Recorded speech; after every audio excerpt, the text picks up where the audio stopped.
শাকিব খান আর আমিন খান দুজনেই বাংলা চলচ্চিত্রের দর্শকদের কাছে জনপ্রিয় তারকা। প্রায় 2 যুগ আগে তাদের একসঙ্গে সিনেমায় দেখা যেত।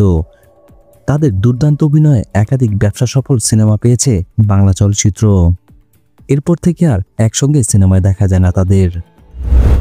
শুরু থেকেই শাকিব খান বড় পর্দায় নিয়মিত থাকলেও এক যুগ থেকে চলচ্চিত্রে অনিয়মিত হয়ে পড়েছেন আমিন খান।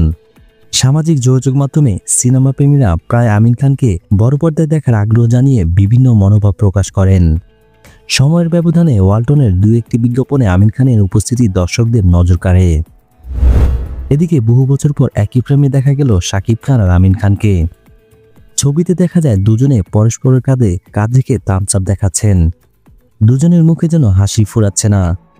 তবে কেন তারা একত্র হয়েছেন কিংবা আগামীতে কোনো প্রজেক্ট একসঙ্গে দেখা যাবে কিনা তার সঠিক তথ্য পাওয়া যায়নি।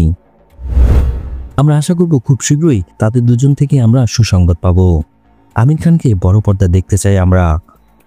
আর শাকিব খান তো বর্তমান সময়ে নতুন নতুন সিনেমা দিয়ে বাজিমাত করছেন।